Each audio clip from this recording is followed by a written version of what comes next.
आज आषाढी एकादशी सकाळी सकाळी आईंनी छान देवपूजा करून नैवेद्य दाखवला आणि फराळाची तयारी पण झालेली होती।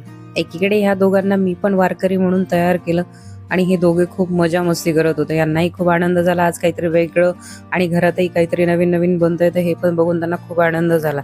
आणि आजचा पदार्थ म्हणजे उपवासाचे गुलाबजाम।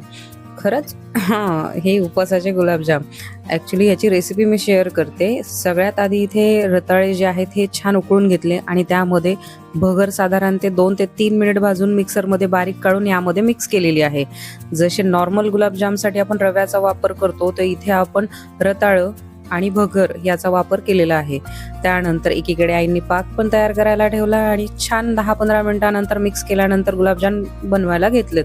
त्यानंतर साजूक तुपामध्ये मस्त हे असे गुलाबजाम आईंनी बनवायला सुरू केले। त्यावेळेला मी हा व्हिडिओ शूट केला व बघून असं वाटत नाहीये की खरंच हे उपवासाचे गुलाबजाम असेल म्हणून। तरी आम्ही हा खरं तर पहिलाच प्रयोग आहे आणि हा प्रयोग 100% सक्सेसफुल झालाय।